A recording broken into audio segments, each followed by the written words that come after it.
Welcome, ladies and gentlemen. PDAC 2020. Now it's day 4, Wednesday, and with me here is now Bradford Cooke, the founder and CEO of Endeavour Silver. And of course, we want to talk about the year-end results, which I would say, disappoint a little bit the market. And aside of that, Brad wants to give us an insight what has changed and what are the positive outlooks for 2020. Brad, good morning. Good morning, Jochen. How are you? Thanks for taking the time. Very good, actually. A little bit tired after the 4-day or at the 4th day, but I think that's what we are all. Indeed. After lots of talking and interviews and stuff, and we had a lot of meetings, of course. So you just said 15 years of production, and of course you had some trouble the last 3 years, and last year probably the results were a little bit disappointing to the market, I could imagine. Please comment on that. Well, I think your listeners know that we really struggled last year. And really the context is that we celebrated our 15th year of production in Mexico in 2019. For most of those 15 years, Endeavour was actually both a growing company and a profitable company. But our production did start sliding a few years ago. And then, unfortunately, last year, the operating and financial performance was perhaps the worst in our career. So we dug ourselves a deep hole, and we had to move quickly and extensively to recover from that. So what happened? We had old mines that became low grade and could no longer make money at current silver prices. We had planned a transition to new mines, particularly at Guanaceví and to a lesser extent Bolañitos. And that transition, instead of being smooth and seamless, was a very bumpy ride. So we took our operating losses last year and we put everything in. Severance at El Cubo, all of the changes to the contractors and the mobilization charges. So that was a fully loaded operating loss that we reported in our year-end financials. And we did guide to our shareholders that we expect each of the 3 existing mines to do much better this year. More production from each mine, lower costs from each mine, free cash flow from each mine. Now we are back half weighted, so we're still in the, let's say, 9th inning of a 9-inning recovery at Guanaceví, and in April we'll achieve the plant capacity. So what the mine that was our dog last year and dragged us down is actually our star this year. Bolañitos, which fell on hard times at the same time as Guanaceví, we didn't deal with it until the 3rd quarter. So it's only in the 5th inning of a 9-inning turnaround, and we do need the rest of this 1st quarter and the 2nd quarter to get back to the plant capacity. But after that, it should be back generating profit. That's great. And then Compass we commissioned at the end of Q1, and it's basically chugging along.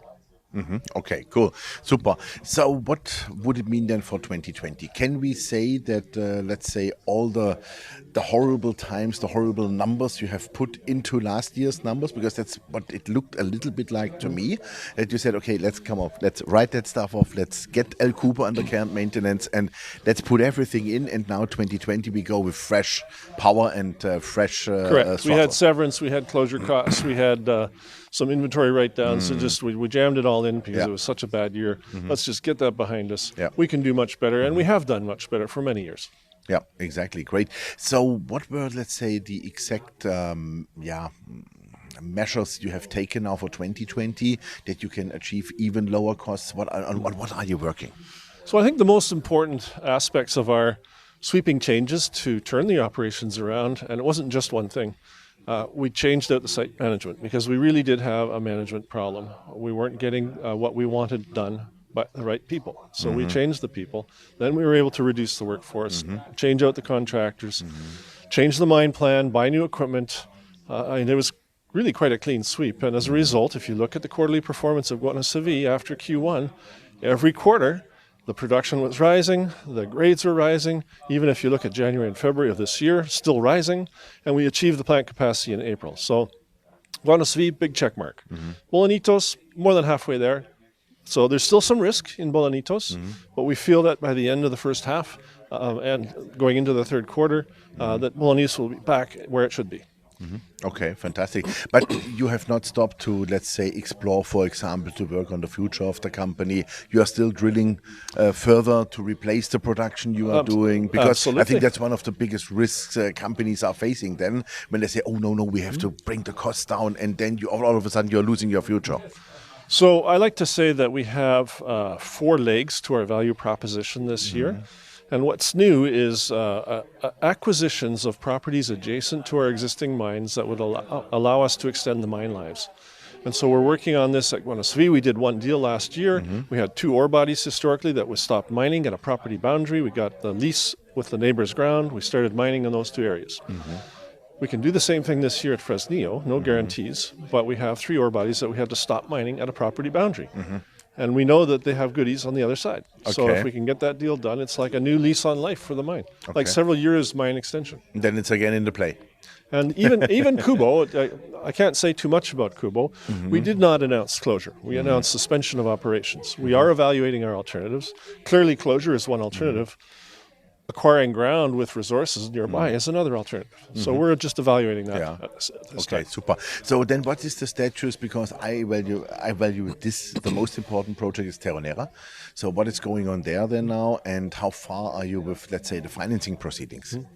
So with Terronera, we hired a director of project development in February. He came with me here to the PDAC. It's likely he's going to come to us in March this month and recommend a full feasibility study. So that implies that there's no need to go for financing immediately. We have had some interesting offers, and you're aware of one of them. Right. So I think let's just go to this feasibility process and see what we can do in that process. So it's no longer trying to put the money in place so we can break ground tomorrow. We're going to feasibility tomorrow. But if in that process we can get the money together, great. Okay, super. That sounds like a good plan. Perfect. So what would you, let's put it that way, what is your guidance for production this year then? And what is the guidance for cost AIC? So this year's guidance is around 6.5 million ounces of silver and equivalents, the only equivalent being gold. And it's about 50-50. So about 3.5 million ounces of silver, 35,000 ounces of gold, plus or minus. Terronera, once it's up and running, will double our production. That's for sure. And our cost guidance this year is very low on the cash costs, $6 to $7. But, say AIC? But 17 to 18 on AIC. So what that tells you is that the mines are forecast to run very cheaply again. But we're still investing capital, and that hits the AISC. After this year, we'll see that AISC come down, and when Terronera comes on, because of its very low cost profile, it could literally double our production and half our costs. Fantastic. Final question, Chile, what's going on there this year? Yes. We have a high sulfidation 5 million ounce gold target called Paloma. We started work on it last year, and we wish to go back and drill it in the second half of this year. A very exciting opportunity for the company, and that's a way for me to wrap up. Excuse me. 4 legs to our value proposition. Simply bouncing back from a terrible year, should be very good for the stockholders. Developing our next mine, very good for the stockholders. Drilling a world-class discovery in Chile, very good for the stockholders. And last but certainly not least, acquiring more lands to extend mine lives around Guanaceví, Bolañitos, and Compass. And we believe we can do this year. And I would add a 5th one, because it was always a fantastic idea below $2.50 to look at Endeavour Silver.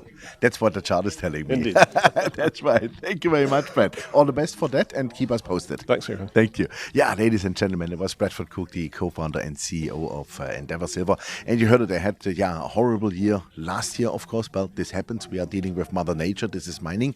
But at least they were that transparent and that honest that they really put all the numbers did that balance sheet of 2019. And as you heard it, most of it is now behind them, and they are a lot of not far away, more far advanced in their plans to reduce the cost, approximately $17 to $18 AISC per silver ounce.